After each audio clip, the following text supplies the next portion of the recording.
Nigeria's electricity sector is not merely underperforming, it is actively undermining the country's economy, its small businesses, and its ability to compete in a world that runs on reliable, affordable power.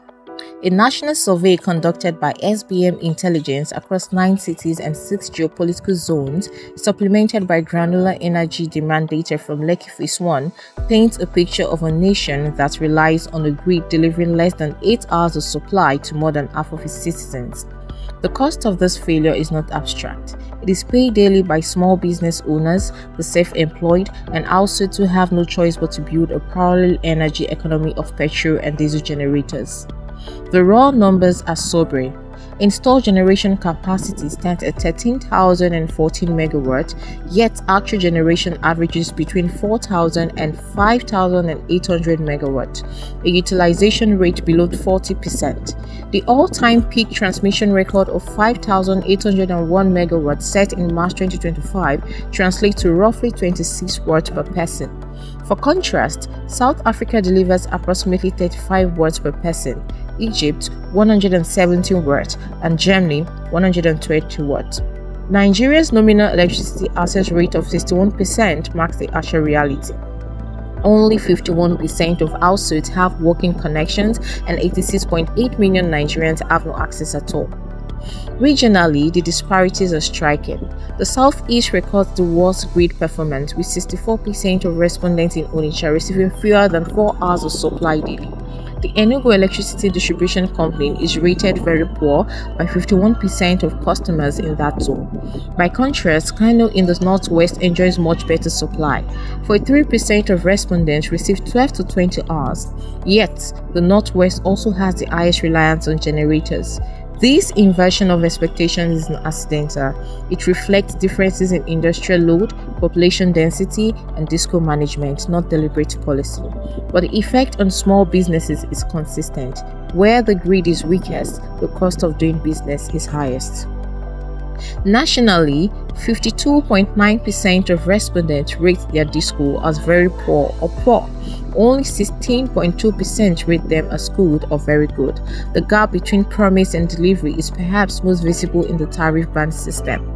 Band A customers who pay the highest rate are promised 20 hours of supply, yet, even in Lekki Phase 1, a wealthy corridor in Lagos, 17 of 35 Band A properties receive only 1 to 4 hours per day. The system has legitimized pricing inequality without delivering the differentiated service it sold. For small businesses, the consequences are immediate and severe. Among the 97 self-employed and small business respondents, 39.2% operate without any backup power. Every outage is a direct loss of revenue. Another 37.1% rely on generators, paying 3 times the cost-reflective tariff for a blended kilowatt per hour. The World Bank estimates annual economic losses from unreliable electricity at 25 to 29 billion to 5 to 725 to 29 billion to 5 to 712 billion on petrol and diesel generators each year.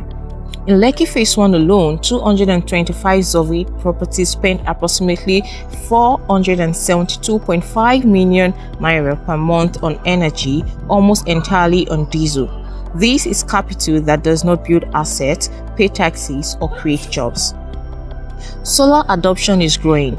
25.1% of national respondents use solar as their primary backup, rising to 41.5% in the southwest, but it remains structurally constrained. The single biggest barrier is upfront cost, cited by 58.1% of respondents. For small businesses, the problem is compounded by rental tenure.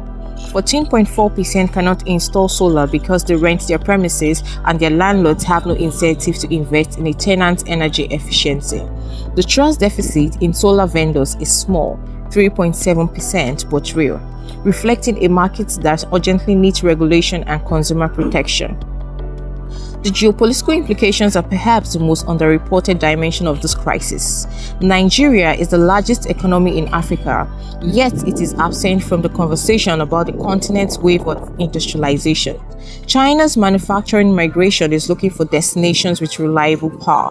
Ethiopia, Rwanda, Kenya, and Morocco are actively competing. Nigeria cannot even enter the race. The Dangote refinery built its own 435 megawatt plant because the grid could not be trusted. If Africa's largest industrialists cannot rely on the grid, no foreign manufacturing investor will either. As the global energy transition accelerates, the window for using Nigeria's fossil-free revenues to build a diversified industrial economy is closing. Countries that fail to industrialize before their primary commodity revenue declines rarely get a second chance. Nigeria's G20 aspirations are hollow so long as 86 million citizens lack access to electricity and the private sector spends $29 billion annually to compensate for state failure. The path to credible continental leadership runs through a functioning grid. What is to be done? The survey respondents are clear. 70% assign primary responsibility to the federal government and 36.6% prioritize fixing transmission lines and power stations over tariff removal. Infrastructure, not populism, is the demand. The policy recommendations are equally clear. In the immediate term, NERC must mandate public disclosure of actual supply hours by band and by street. A national solar microcredit facility administered through the Development Bank of Nigeria and targeted at small businesses would address the capital constraint. The band tariff system should be suspended until discos can demonstrate consistent delivery. In the medium term, the constitutional exclusive list should be amended to allow state government to generate and distribute electricity independently. Lagos, Rivers, and Anambra have the fiscal capacity and political will to act. Zero routine gas flaring should be mandated by 2027, with the saved gas dedicated to power plants. In the long term, investment in transmission infrastructure must be treated as a national priority on par with highways and distributed generation. Community microgrids, estate-level solar should be aggressively pursued. Nigeria's power crisis is not a technical problem awaiting a silver bullet. It is a governance failure sustained by political choices. Those choices have consequences: lost sales, idle machines, joblessness, and a quiet elimination from the global marketplace. The data is collected. The diagnosis is clear. The only remaining question is whether the country's leadership will finally act.